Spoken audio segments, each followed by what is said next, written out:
Haleluya. Mungu wetu ni mwema, na tunaendelea na mtiririko wa kuangalia makuu na maajabu ambayo Yesu aliyatenda hapa ulimwenguni. Na tumeanza wiki iliyopita na tuone ile sura ya 20 ya Yohana. Leo tutajaribu kuangalia miujiza mingine mitatu ikiwezekana, na isipowezekana kulingana na muda wetu tunaweza kumalizia kwa miwili, na wiki ijayo tutakwenda kuendelea na miujiza nyingine wiki ijayo. Ufunuo sura ya 20. Nasoma ule mstari wake wa 30 na 31. 30 na 31.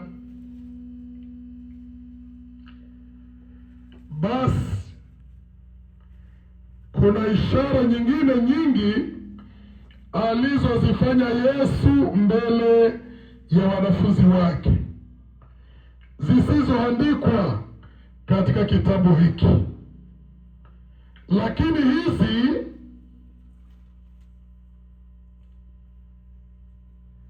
zimeandikwa ili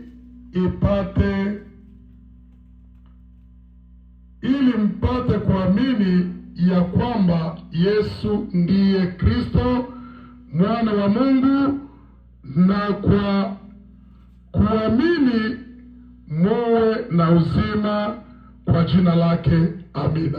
Amen. Hilo ndilo andiko letu linalobeba msingi wa maandiko yetu. Tunaendelea kuangalia ishara na maajabu. Ishara na maajabu aliyoyatenda Yesu. Wiki iliyopita nilianza kufundisha somo hili, na baadhi wakasema kwamba hatukujua kichwa cha neno, lakini kichwa cha neno ni ishara na maajabu aliyoyatenda Yesu. Kwa neno moja, miujiza aliyoitenda Yesu. Kama zingeliandikwa, hata ulimwengu usingetosha kwa nafasi ya vitabu. Bwana Yesu atukuzwe sana. Ninawaomba tuendelee kukua kwa makini sana kwa ajili ya yale ambayo Yesu aliyoyatenda. Hakuyatenda kwa bure, hapana. Aliyatenda ili kutimiza unabii juu ya kanisa na Yesu Kristo. Bwana Yesu tende sana. Ni kama kwamba vile ishara na maajabu inaweza kufanyika hapa. Aliyekuwa na tatizo fulani, kufika hapa tatizo hilo limekwisha.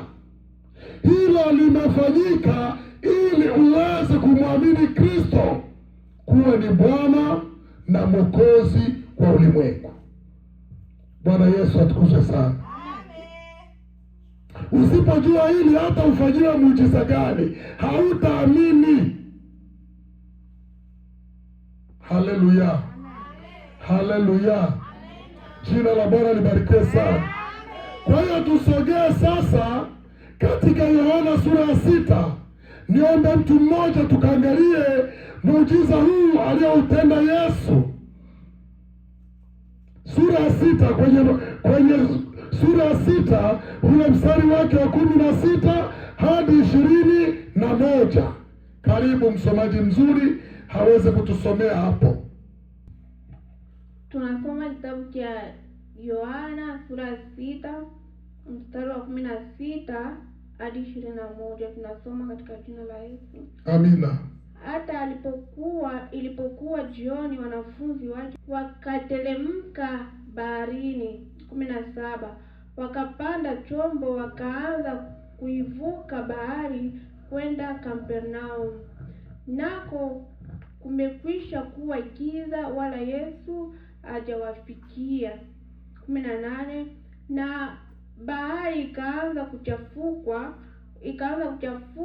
kwa kuvuma upepo mkuu. Basi wakavuka makasia kadiri ya mahili 3-4, wakamwona Yesu anakwenda juu ya bahari na kukaribia chombo, wakaogopa. 20. Naye akawaambia, ni mimi, msiogope. 21 na ndio mwisho. Basi wakataka kupokea chomboni, na mara hiyo chombo kikaifikiria nchi waliokuwa wakiendea. Amen. Amen. Bwana Yesu atukuzwe sana. Amen. Jina la Bwana libarikiwe. Yesu anawafikia pasipo wao kujua. Bwana Yesu atukuzwe sana. Amen. Haleluya, wana wa Mungu. Unajua, ukianza hapo mwanzo kwenye mstari wake wa kwanza, utaona Yesu analisha watu mikate, watu zaidi ya 5,000.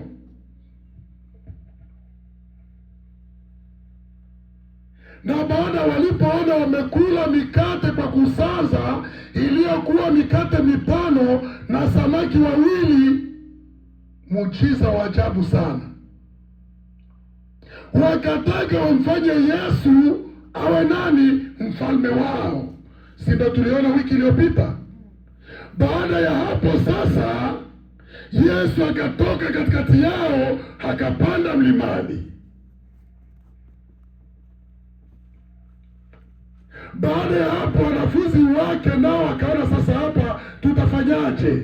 Ngoja na sisi tuchukue chombo twende ngambo nyingine ya bahari. Kumbuka, ilikuwa ni bahari ya Tiberia ambayo iliitwa bahari ya Galilaya. Bwana Yesu atukuzwe sana. Mpaka sasa ipo. Ukitaka kwenda kuiona utafika pale na utaiona bahari ya Galilaya, utaiona iko kama Lake Tanganyika yetu pale. Bwana Yesu atukuzwe sana. Iko kama Michigan tulionayo hapa. Labda nikisema Lake Tanganyika, labda wengine wajaiona kule kwetu Ufisi, si ni kweli? Lakini tukisema Lake Michigan iko hapa karibu hapa. Ndivyo ilikuwa bahari hiyo ya Galilaya. Wanafunzi walipovuta makasia, kukavuma upepo wa ajabu.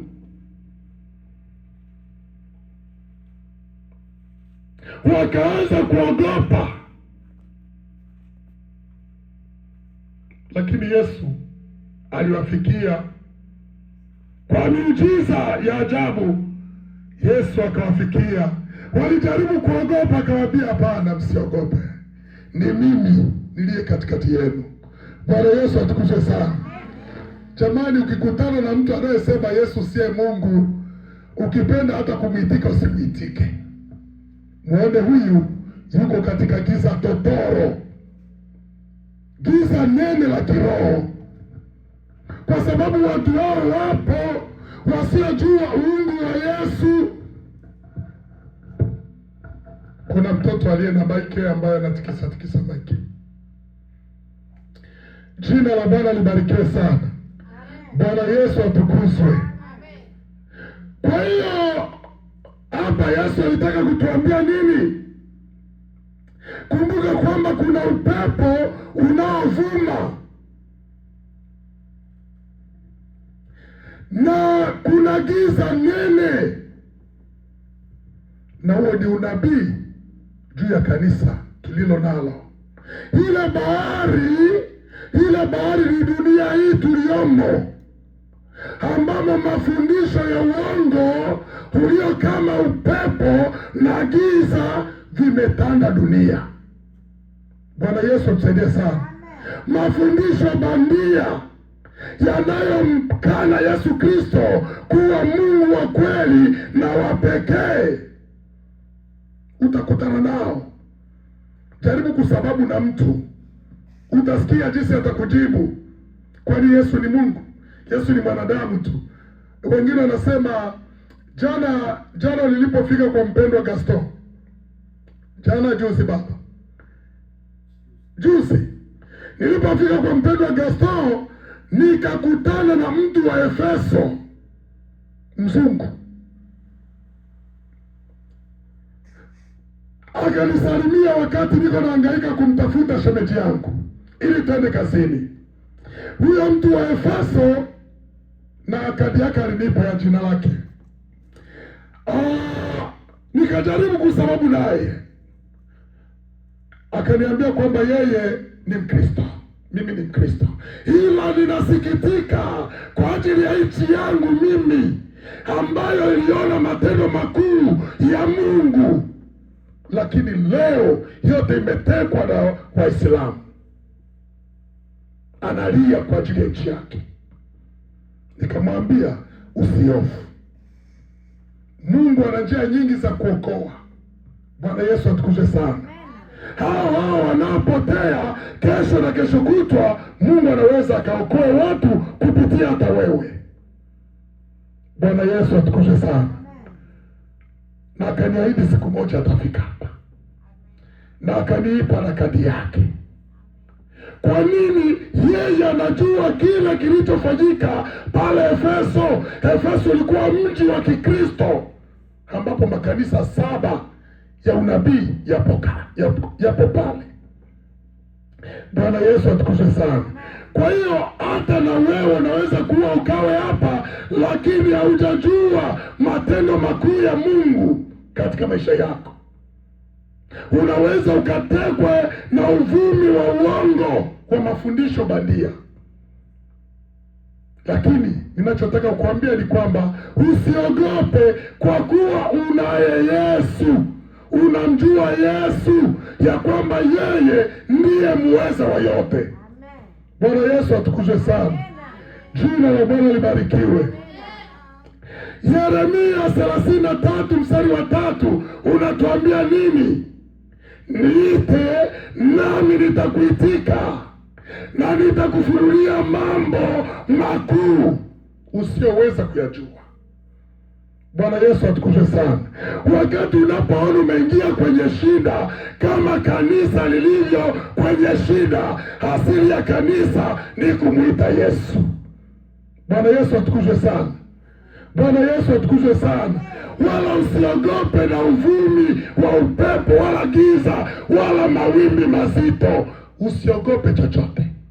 Mwite Yesu, naye atakuitikia na atakuokoa.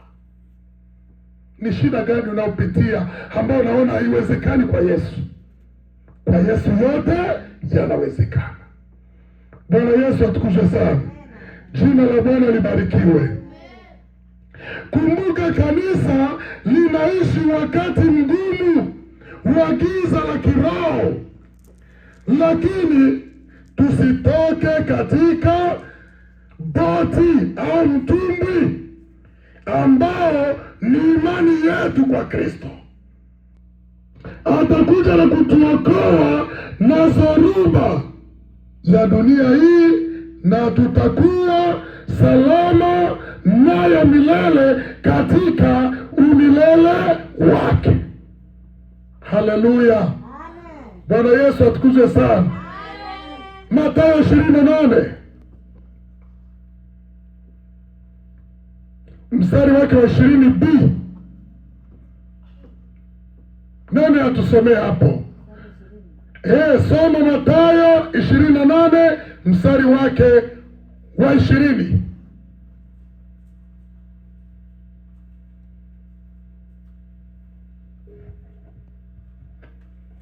Tusome Mathayo 28 mstari wake wa 20. Tunasoma katika jina la Yesu. Na kuwafundisha ya kuyashika yote niliyowaamuru ninyi. Ndiyo. Na tazama, mimi nipo pamoja nanyi. Mimi nipo pamoja nanyi siku zote. Siku zote. Hata ukamilifu wa dahari. Hata ukamilifu wa dahari. Yesu yuko pamoja na kanisa lake. Ndio maana usiogope. Mawimbi ni kawaida tu, giza ni kawaida tu, upepo ni kawaida tu, lakini usiogope. Bwana Yesu atukuzwe sana. Jina la Bwana libarikiwe. Unaweza kujiongezea na Yohana 6:16b 17b, na unaweza kujiongezea Yohana 6 ule mstari wake wa 20. Unaweza ukajiongezea. Bwana Yesu atukuzwe sana. Tuone mfano mwingine ambao utapatikana katika sura ya 9 mstari wake wa kwanza hadi 11. Hapa tutapenda tunarukaruka, nitakuwa na kuonyesha ruka na hapa. Karibu tusome. Tuanze 1 hadi 11. Yohana sura 6 tunaanza 9. Tunaanza mstari wa kwanza, tunasoma: hata alipokuwa akipita alimuona mtu kipofu tangu kuzaliwa. 2, wanafunzi wake wakamuuliza wakisema, Rabi, ni yupi aliyetenda dhambi, mtu huyu au wazazi wake, hata azaliwe kipofu? 3, Yesu akamjibu, huyu hakutenda dhambi wala wazazi wake, bali kazi za Mungu zidhihirishwe ndani yake. 4, imetupasa kuzifanya kazi zake yeye aliyenipeleka maadamu ni mchana usiku, wala ni usiku waja asipoweza mtu kufanya kazi. Ndio. 5, muda nilipo ulimwenguni, mimi ni nuru ya ulimwengu. Mimi ndiye nuru ya ulimwengu. 6, alipokwisha kusema hayo alitema mate chini, akafanya tope kwa yale mate, akakamata kipofu, akampaka kipofu tope za macho. 7, akamwambia, nenda kanawe katika birika ya Siloamu, maana yake aliyetumwa. Basi akaenda na kunawa, akarudi anaona. 8, basi jirani zake na wale walimuona zamani kuwa ni mwombaji wakasema, je, huyu si yule aliyekuwa akiketi na kuomba? 9, wengine wakasema ndiyo, wengine wakasema la, lakini amefanana naye. Yeye mwenyewe alisema, mimi ndiye. Yes. 10, basi wakamwambia, macho yako yalifumbuliwaje? 11, yeye akajibu, mtu yule aitwaye Yesu alifanya tope akanipaka macho, akaniambia, nenda Siloamu ukanawe. Basi nikaenda na kunawa, nikapata kuona. Yes. 12, wakamwambia, yuko wapi huyo? Akasema, mimi sijui. Amen. Luka 24. Luka 24 inasema, basi mara ya pili wakamuita yule mtu aliyekuwa kipofu, wakamwambia, mpe Mungu utukufu. Sisi tunajua ya kuwa mtu huyo ni mwenye dhambi. Ndio, endelea. 5, basi yule mtu akajibu kwamba yeye ni mwenye dhambi sijui. Najua neno moja, kuwa mimi nalikuwa kipofu na sasa naona. 26, basi akamwambia, alikutendea nini? Alikufumbua macho jinsi gani? 27, akawajibu, nimekwisha kuwaambia, wala amkusikia, mbona mnataka kusikia tena? Ninyi nanyi mnataka kuwa wanafunzi wake? 28, basi wakamshutumu wakasema, wewe mwanafunzi wake yule, sisi tu wanafunzi wa Musa. 29, sisi tunajua ya kuwa Mungu alisema na Musa, bali yule hatumjui atokako. Hatumjui. Endelea. 30. Yule mtu akajibu akawaambia, hii ni ajabu kwamba ninyi hamjui atokako, naye alinifumbua macho. 31. Twajua ya kuwa Mungu hawasikii wenye dhambi, mtu akiwa ni mcha Mungu na kufanya mapenzi yake umfikia huyo. Ndiyo, endelea. 32. Tokea hapo haijasikiwa ya kuwa mtu amefumbua macho ya kipofu ambaye alizaliwa hali hiyo. Kama huyo asingalitoka kwa Mungu, asingeweza kutenda neno lolote. Ndiyo, Luka 35. 35. Yesu akamwambia, umemwona? Naye anayesema nawe ndiye. Endelea. Akasema, naamini Bwana. Akamsujudia. Yesu akasema, mimi nimekuja ulimwenguni humu kwa hukumu, ili wao wasioona waone, nao wanaoona wawe vipofu kabisa. Baadhi ya Mafarisayo waliokuwapo pamoja naye wakasikia hayo, wakamwambia, je, sisi nasi tu vipofu? Yesu akamwambia, kama mngekuwa vipofu msingekuwa na dhambi, lakini sasa mwasema twaona, basi dhambi yenu inakaa. Amina. Umefika ngapi? 41. Haya, Mungu akubariki sana. Bwana Yesu atukuzwe sana. Amen. Jina la Bwana libarikiwe. Unasikia mambo yaliyopitika kule? Bwana Yesu atukuzwe sana. Amen. Anafika mahali katika pitapita zake anamuona kipofu. Wanafunzi ndio waliochokodoa maneno. Mimi sijui kama angemponya, kama wanafunzi wasingemuuliza, eti huyu bwana ni yeye aliyetenda dhambi au ni wazazi wake? Kwa sababu huyu ni kipofu kuzaliwa.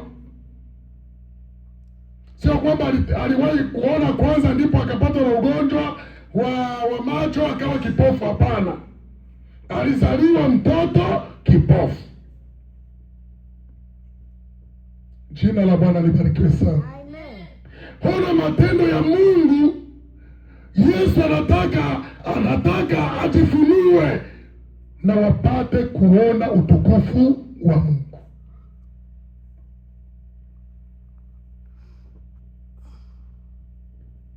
Yesu anawajibu nini? Ya kwamba ili tatizo sio baba yake na mama yake wala yeye mwenyewe. Yesu tusaidie. Hajatenda dhambi lolote lile, ila ni kwa utukufu wa nani? Wa Mungu. Bwana Yesu atukuzwe sana.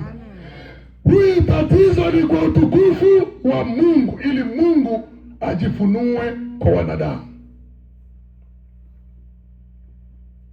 Anamsogelea kipofu, anamuuliza, je, unataka kuona? Eti ndiyo, niko tayari kwa kuona, ninahitaji nione. Moja kwa moja anachukua mate yake, anatema chini. Hapa wanateolojia wana mambo mengi wanayoyazungumza hapa, ila sitawaambia nayo kwa sababu wengine ni mawazo ya kichwa tu. Bwana Yesu atukuzwe sana. Moja kwa moja anafinyanga tope. Ina maana anataka umbe macho yake tena upya. Bwana Yesu atusaidie sana. Alipompaka yale matope kwenye macho yake, akamwambia, sasa nenda Siloamu ukaoshe uso wako tu. Hivi Siloamu alipelekwa na nani? mwenyewe. Hivi kipofu anaweza kutembea? Anaweza kutembea mpaka kufika sehemu za mbali? Anaweza. Kwani hujaona vipofu wanatembea hapa viwaki wenyewe? Wapo wanaotembea. Alijitahidi. Kwa hiyo unapoitwa na Yesu Kristo, usipojitahidi hauwezi kufikia baraka zako. Bwana Yesu atukuzwe sana. Kwa hiyo imani unaweza ukaipokea, lakini usizani kwamba katika imani hiyo hakutakuwa vita. Hapana. Ujue kwamba vita vitatokea. Ndiyo maana Yesu anampa sasa fursa, nenda Siloamu. Kwa nini wasimnyangue? Kwa nini wasimnyangue mpaka mpeleke Siloamu?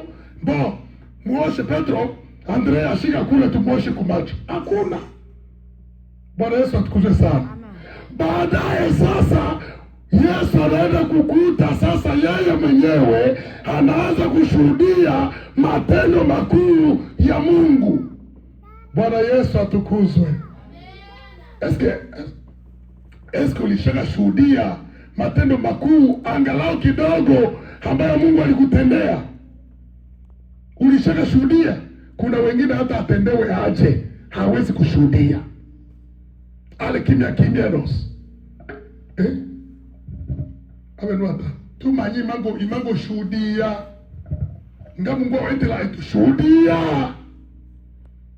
so ya tobangi batobe nabata ine mwene ombangunda bata lola emo bibele bisatu byangitela mwene ombe abe chanjwe mangasa wale bangi batota etewe bile taafu. Bwana Yesu atukuzwe sana. Jina la Bwana libarikiwe. Lakini kipofu huyu akawa mwinjilisti mzuri. Haleluya. Haleluya. Oh, Yesu tusaidie.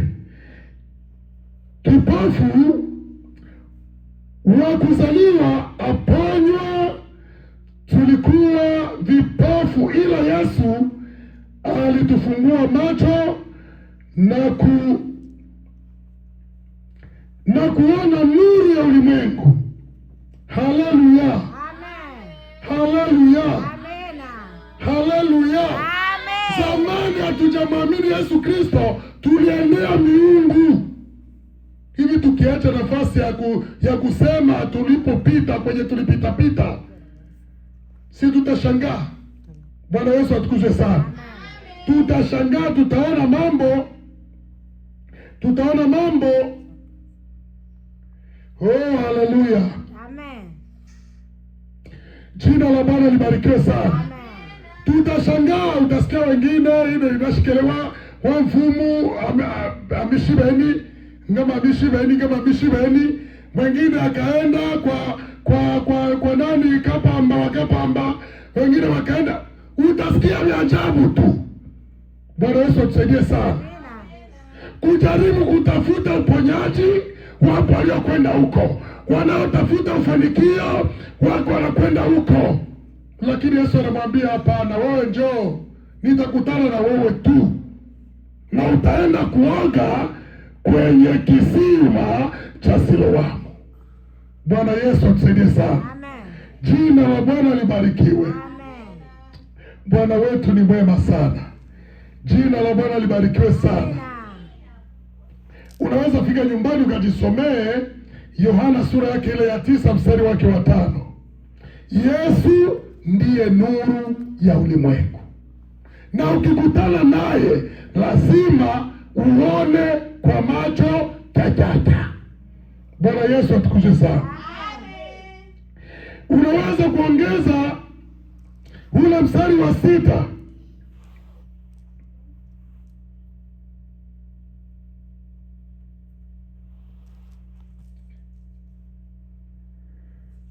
Jina la Bwana libarikiwe sana.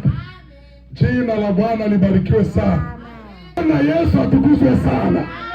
Bwana Yesu atukuzwe sana. Kwa hiyo jitahidi sana. Jitahidi sana. Uchunguze matendo makuu ya Mungu. na uyaishi, uyafanye kuwa wewe ndiye uliyefanyiwa mambo hayo. Mfano wa 6 na wa 7 tutaona katika wiki ijayo. Bwana Yesu atukuzwe sana. Jina la Bwana libarikiwe. Hapa jinsi vilivyotendeka huko mbeleni katika kujifunza matendo makuu ya Mungu. Bwana alibariki neno lake. Amina.